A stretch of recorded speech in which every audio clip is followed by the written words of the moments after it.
ಒಂದ್ ಕಡೆಗೆ ರಾಜ್ಯಸಭಾ ಸೀಟನ್ನು ಕೇಳ್ತಾ ಇದ್ದೀರಾ, ಮತ್ತೊಂದು ಕಡೆಗೆ ಏನಂತಂದ್ರೆ ಚುನಾವಣೆ ಕಾರ್ಯತಂತ್ರ ಇಲ್ಲ. ಕಾರ್ಯತಂತ್ರ ಏನು ಆ ಥರ ಏನಿಲ್ಲ. ಭಾರತೀಯ ಜನತಾ ಪಕ್ಷಕ್ಕೆ ಲಕ್ಷಾಂತರ ಜನ ಕಾರ್ಯಕರ್ತರಿರೋದ್ರಿಂದ ನಾವೇನು ಅಂಥ ಕಾರ್ಯತಂತ್ರ ಮಾಡಬೇಕಾಗಿಲ್ಲ. ನಮ್ಮದು ಬೇರು ಬಿಗಿಯಾಗಿದೆ, ತಾಯಿ ಬೇರು ಬಿಗಿಯಾಗಿದೆ, ಅದಕ್ಕೆ ಹೊಂದ್ಕೊಂಡಿರೋ ಎಲ್ಲ ಬೇರುಗಳು ಕೂಡ ಬಿಗಿಯಾಗಿವೆ.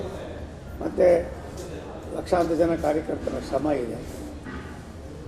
ದೇಶಕ್ಕೆ ಒಂದು ಸ್ಥಿರವಾದ ವ್ಯವಸ್ಥೆ ಮಾಡಬೇಕು ಅನ್ನೋದೇ ಎಲ್ಲಕ್ಕಿಂತ ಮಿಗಿಲಾಗಿ ದೇಶಕ್ಕೆ ನರೇಂದ್ರ ಮೋದಿಯವರ ಒಂದು ಆಡಳಿತ ಮತ್ತು ಅದು ಮುಂದುವರಿಬೇಕು ಅನ್ನೋದು ಎಲ್ಲರ ಆಸೆ ಆಗಿದೆ. ಈ ಚುನಾವಣೆ ಪಕ್ಷಾತೀತವಾಗಿ ಜಾತ್ಯತೀತವಾಗಿ ನಡೀತಕ್ಕಂಥದ್ದು ಲೋಕಸಭಾ ಚುನಾವಣೆ ಕರ್ನಾಟಕದಲ್ಲಿ ಆಗಿರೋದ್ರಿಂದ ಪ್ರತಿಯೊಬ್ಬ ಮತದಾರರು ಕೂಡ ಕಾರ್ಯಕರ್ತರಾಗಿದೆ. ಅದು ಅಂತ ಹೇಳ್ಕೊಳ್ಳೋಷ್ಟು ನಮಗೆ ಶ್ರಮ ಏನಿಲ್ಲ. ಸರ್, ಈಗ ರಾಜ್ಯಸಭೆ ಚುನಾವಣೆ ನೀವು ಒನ್ ಆಫ್ ದಿ ಆಸ್ಪಿರೆಂಟ್. ಈಗ ಬಿಜೆಪಿಗೆ ಒಂದು ಸ್ಥಾನ ಆಯ್ಕೆ ಮಾಡುವ ಶಕ್ತಿ ಇದೆ.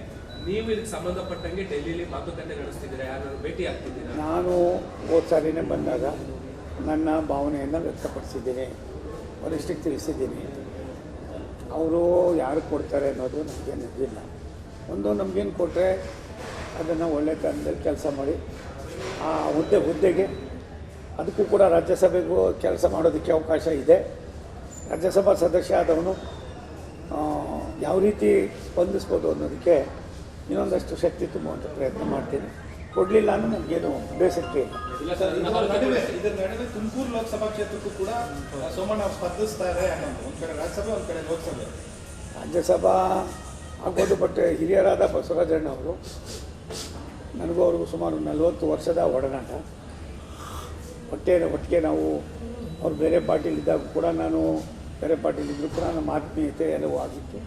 ಮತ್ತು ಸುಮಾರು 15 ವರ್ಷಗಳಿಂದ ಎಲ್ಲ ಒಟ್ಟಿಗೆ ಕೆಲಸ ಮಾಡ್ತಾಯಿದ್ವಿ. ಅವ್ರ ಚಿಂತನೆ ಇದೆ. ಸೋಮಣ್ಣವರು ಒಬ್ಬ ಕೆಲಸಗಾರರು, ಅವ್ರು ಕರ್ಕೊಂಡೋಗಿ ಬಿಟ್ಟರೆ ನಮ್ಮ ಜಿಲ್ಲೆಯಲ್ಲಿ ಇನ್ನೊಂದಷ್ಟು ಒಳ್ಳೆ ಕೆಲಸಗಳಾಗ್ತವೆ ಅನ್ನುವ ನಂಬಿಕೆ. ಅದಕ್ಕೋಸ್ಕರವಾಗಿ ಅವರೇ ಒಂದು 4-5 ಸಾರಿ ನನ್ನ ಕರೆಸಿ ಎಲ್ಲ ಮಾಡಿದ್ದಾರೆ. ಅಲ್ಲಿ ಪಕ್ಷದವರು ಕೂಡ ಮುಖಂಡರು ಬಹುತೇಕರು ಬನ್ನಿ ಅನ್ನೋ ಮಾತನ್ನು ಹೇಳ್ತಾ ಇದ್ದಾರೆ. ವರಿಷ್ಠ ಏನು ಹೇಳ್ತಾರೆ ಅದ್ರ ಮೇಲೆ ತೀರ್ಮಾನ ಮಾಡ್ತೀನಿ. ವರಿಷ್ಠ ತೀರ್ಮಾನನೇ ಅಂತಿಮ. ಸರ್, ಈಗ ಇನ್ನೊಂದು ಈಗಾಗಲೇ ಚಿಕ್ಕಬಳ್ಳಾಪುರದಿಂದ ಸುಧಾಕರ್ ಅವರು ಏನಾದ್ರು ಹೇಳ್ಕೊಂಡಿದ್ದಾರೆ, ಈಗ ಅಲ್ಲಿಂದ ನಾವು ಕಣಕ್ಕಿಳಿತೀವಿ ಅಂತ.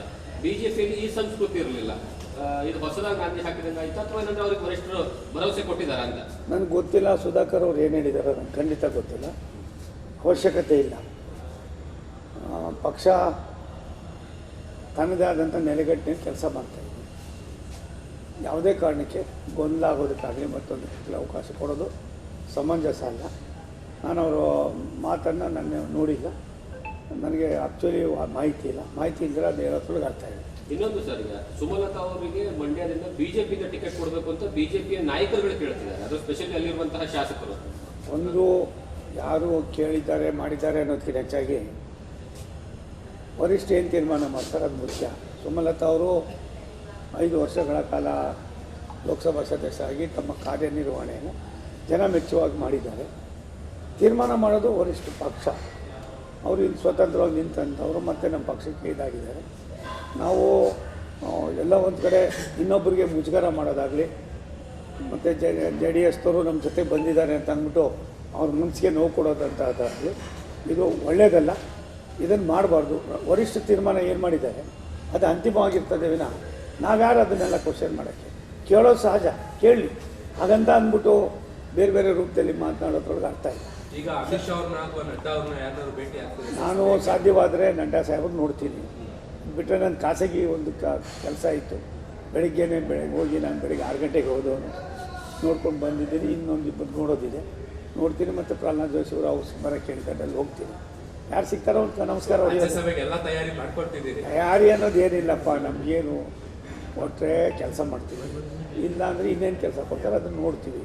ಯಾವುದೂ ಇಲ್ಲ ಅಂದರೆ ಪಕ್ಷದ ಕೆಲಸ ಮಾಡ್ತಾರೆ. ಕಳೆದ 2 ದಿನಗಳಿಂದ ಕುಮಾರಸ್ವಾಮಿ ಅವರನ್ನು ಭೇಟಿಯಾಗಿದೆ, ಒಂದಷ್ಟು ಚರ್ಚೆಗಳು. ಕುಮಾರಸ್ವಾಮಿಯವರು ನಾವು ಒಂದೇ ಪಾರ್ಟಿಲಿ ಅವರ ತಂದೆಯವ್ರ ಗಾಡಿಯಲ್ಲೇ ನಾವು ಬೆಳೆದವರು. ದೇವೇಗೌಡರು ನಾವೆಲ್ಲ ಜನತಾ ಪಾರ್ಟಿ, ಜನತಾ ದಳ, ಆಮೇಲೆ JDS ಆಗಿದ್ದು ಕೊನೆಯಲ್ಲಿ. ಹಾಗಾಗಿ ಕುಮಾರಸ್ವಾಮಿಯವರು ನಾವೆಲ್ಲ ಮನೆ ಜನ. ಮನೆ ಅಂದಮೇಲೆ ಜಗಳ ಇರ್ತದೆ, ಚರ್ಚೆ ಇರ್ತದೆ, ಮತ್ತೊಂದು ಇರ್ತದೆ, ಭಿನ್ನಾಭಿಪ್ರಾಯ ಇರ್ತವೆ.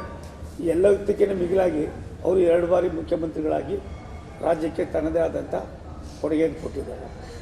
ನಾನೇ ಸ್ವತಃ ಅವ್ರ ತೋಟಕ್ಕೆ ಹೋಗಿದ್ದೆ. ಅವರ ಕೆಲವು ವಿಷನ್ಗಳನ್ನು ನೋಡಿ ಸುಮಾರು ಗಂಟೆಗಟ್ಟಲೆ ನಾವು ಕೂತು ಮಾತಾಡಿದ್ವಿ. ನನಗೆ ಖುಷಿ ಆಯಿತು. ಹಳೆ ಕುಮಾರಸ್ವಾಮಿ ಇಲ್ಲ, ಕುಮಾರಸ್ವಾಮಿಯಲ್ಲಿ ಇವತ್ತೊಂದು ಏನಾದರೂ ಈ ರಾಜ್ಯಕ್ಕೆ ಮಾಡಬೇಕು ಅನ್ನೋ ಒಂದು ಕಾತುರತೆ ಇದೆ.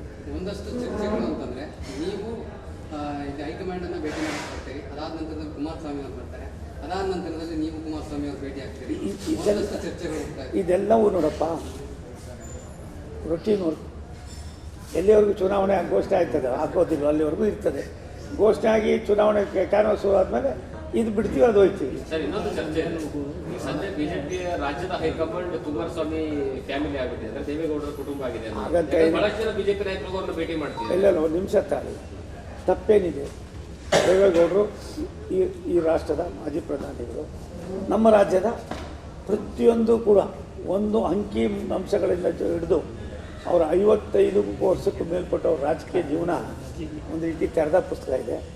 ನಾನೇನಾದ್ರು ಇವತ್ತು ನಿಂತ್ಕೊಂಡು ಇಷ್ಟೆಲ್ಲ 24/7 ಕೆಲಸ ಮಾಡ್ತೀವಂದರೆ ಅವ್ರ ಜೊತೆಲಿ 16 ಸುಮಾರು 25 ವರ್ಷಕ್ಕೂ ಮೇಲ್ಪಟ್ಟು ಅವ್ರು ಕೊಟ್ಟಿರ್ತಕ್ಕಂಥ ಅನುಭವ ಏನಪ್ಪ ನಮಗೆ ಅದನ್ನು ಹಂಚ್ಕೊಳ್ತೀವಿ. ಸರ್, ಅಲ್ಲ, ಪ್ರಶ್ನೆ ಇರುವಂಥದ್ದು ಮೈತ್ರಿ ಆದಮೇಲೆ ಬಿಜೆಪಿ ನಾಯಕರು ಅವ್ರ ಮನೆಗೆ ಹೋಗಿ ಭೇಟಿ ಆಗ್ತಾ ಇದ್ದಾರೆ ಅಂತ. ತಪ್ಪೇನು? ದೇವೇಗೌಡರು ನಮ್ಮ ಕರ್ನಾಟಕ ರಾಜ್ಯದ ಸ್ವತ್ತು ಸಂಪತ್ತು. ಹಾಗಾಗಿ ನಾವು ಹೋಗ್ತೀವಿ. ಇವಾಗ ನಮ್ಮ ಜೊತೇಲಿದ್ದಾರೆ ಅನ್ನೋ ಒಂದು ಇದು ಮತ್ತು ಅವರಲ್ಲಿ ಇರ್ತಕ್ಕಂಥ ಕೆಲವು ಥಾಟ್ಸ್ಗಳನ್ನ ಅನುಭವನ ಹಂಚ್ಕೊಡೋದಕ್ಕೆ ಕೂಡ ನಾನು ಹೋಗ್ತಾ ಇರ್ತೀನಿ. ನೆನ್ನೆ ಫ್ಲೈಟಲ್ಲಿ ಬಂದ್ವಿ. ನಾನು ಒಂದು 10 ನಿಮಿಷ ಮಲಗಿದ್ದೇವೆ, ನಾವು ಪೂರ್ತಿ ಮಲಗಲೇ ಇಲ್ಲ. ಅವ್ರಿಗೆ ಏನಂತ ಹೇಳ್ತಾ ಇರ್ತಾರೆ. ಹಾಗಾಗಿ ಅವ್ರಿಗೆ ಆ ರಾಜ್ಯದ ಬಗ್ಗೆ ಕನ್ಸರ್ನು, ದೇಶದ ಬಗ್ಗೆ ಅವ್ರಿಗೆ ಇರ್ತಕ್ಕಂಥ ಕಳಕಳಿ, ಸನ್ಮಾನ್ಯ ನರೇಂದ್ರ ಮೋದಿಯವರ ಕಾರ್ಯವೈಖರಿ ಬಗ್ಗೆ ಅವ್ರಿಗೆ ಇರ್ತಕ್ಕಂಥ ಅಪಾರವಾದ ನಂಬಿಕೆ ನನಗೆ ತುಂಬ ಆನಂದ ಆಯಿತು. ನೀವು ನೋಡಿದ್ರೆ ಹಿಂಗೆ ಹೇಳ್ತೀರಾ, ನಿಮ್ಮ ಪಕ್ಷದ ಏನಂದ್ರೆ ಮಾಜಿ ಶಾಸಕ ಪ್ರೀತಮ್ ಗೌಡ ನೋಡಿದ್ರೆ JDS ಜೊತೆ ಇರೋ ಸಂಬಂಧದ ಬಗ್ಗೆ ಪ್ರಶ್ನೆ ಮಾಡ್ತಾರೆ. ಒಂದಪ್ಪ, ಅವ್ನು ಇನ್ನೂ ಚಿಕ್ಕ ವಯಸ್ಸು, ಯಾರನ್ನ ಯಾವ ರೀತಿ ಮಾತಾಡಬೇಕು ಅನ್ನೋದನ್ನು ಆತ ಅರ್ಥ ಮಾಡ್ಕೋಬೇಕು. ಪದೇ ಪದೇ ಅಂಥವ್ರ ಹೆಸರನ್ನು ಹೇಳೋಕ್ಕೂ ತಯಾರಾಗಿಲ್ಲ. ಇನ್ನು ಬೆಳಿಬೇಕಾದನು ಅವನ ಬೆಳವಣಿಗೆಗೆ ಯಾವ ರೀತಿ ಬೇಕೋ ಪೂರಕವಾಗಿ ಹೋಗ್ಬೇಕು. ವಿನ ನಾವೆಲ್ಲ ಒಂದು ಕಡೆ ಮೇಲ್ಗಡೆ ತಲೆ ಎತ್ತು ಉಳಿದ್ರೆ ಅದು ನಮ್ಮ ಮೇಲೆ ಬೀಳ್ತದೆ ಅನ್ನೋದು ಅರ್ಥ ಮಾಡ್ಕೋಬೇಕು. ಅವನು ಇನ್ನೂ ಚಿಕ್ಕ ವಯಸ್ಸಿದ್ದಾನೆ, ಭವಿಷ್ಯ ಇದೆ ಅನ್ನೋದೇನಾದ್ರು ಅವ್ನು ಅರ್ಥ ಮಾಡ್ಕೋಬೇಕಾದ್ರೆ ಅವ್ರ ಭಾಷೆಗಳನ್ನು ಕೂಡ ನೋಡಬೇಕಾಗ್ತದೆ. ಹಾಗಾಗಿ ನಾನು ನೋಡಿದೆ, ಅದಾಗಬಾರ್ದು. ಸರ್, ಕೊನೆಯ ಪ್ರಶ್ನೆ. ಈಗ ರಾಜ್ಯದಲ್ಲಿ ನೂತನ ಅಧ್ಯಕ್ಷರು ಬಂದಿದ್ದಾರೆ, ಅವರ ಕಾರ್ಯವೈಖರಿ ಮತ್ತೆ ಈ ಮುಂಬರುವಂತಹ ಚುನಾವಣೆಯಲ್ಲಿ ಬಿಜೆಪಿ ಎಷ್ಟು ಅವರ ನಾಯಕತ್ವದಲ್ಲಿ ಗೆಲ್ಬೋದು ಅಂತ? ಒಂದು ಇನ್ನು ಯುವಕ ಇದ್ದಾರೆ. ನನಗೊಬ್ಬ ಕಿರಿ ವಯಸ್ಸಲ್ಲಿ ಆ ಅವಕಾಶ ಯಾರಿಗೂ ಸಿಕ್ಕಿಲ್ಲ. ಅವ್ರ ತಂದೆಯವರು ಸಿಕ್ಕಿತ್ತೆ ಎಲ್ಲೋ ಗೊತ್ತಿಲ್ಲ, ನನಗೆ ಜ್ಞಾಪಕ ಇಲ್ಲ. ಅವತ್ತಿನ ಕಾಲನೇ ಬೇರೆ, ಇವತ್ತಿನ ಕಾಲನೇ ಬೇರೆ. ನೀವು ಸಾವಿರಾರು ಕೆಲಸ ಮಾಡಿ ಯಾವುದೋ ಒಂದು ಸಣ್ಣ ಎಡವಟ್ಟಾದರೂ ಕೂಡ ಅದ್ಯಾವುದೂ ಲೆಕ್ಕಕ್ಕೆ ಬರೋದಿಲ್ಲ. ಆ ಎಚ್ಚರಿಕೆ ಮೇಲೆ ಹೋಗ್ತಾರೆ ಅನ್ನೋ ನಂಬಿಕೆ ಇದೆ. ಹೋದರೆ ಅವ್ರ ಭವಿಷ್ಯ ಅವರೇ ರೂಪಿಸ್ಕೊಳ್ಳೋದಕ್ಕೆ ಒಂದು ಒಳ್ಳೆಯ ಅವಕಾಶ. ರೂಪಿಸ್ಕೊಳ್ಳೋದು ಬಿಡೋದು ಅವ್ರಿಗೆ ಸೇರಿ.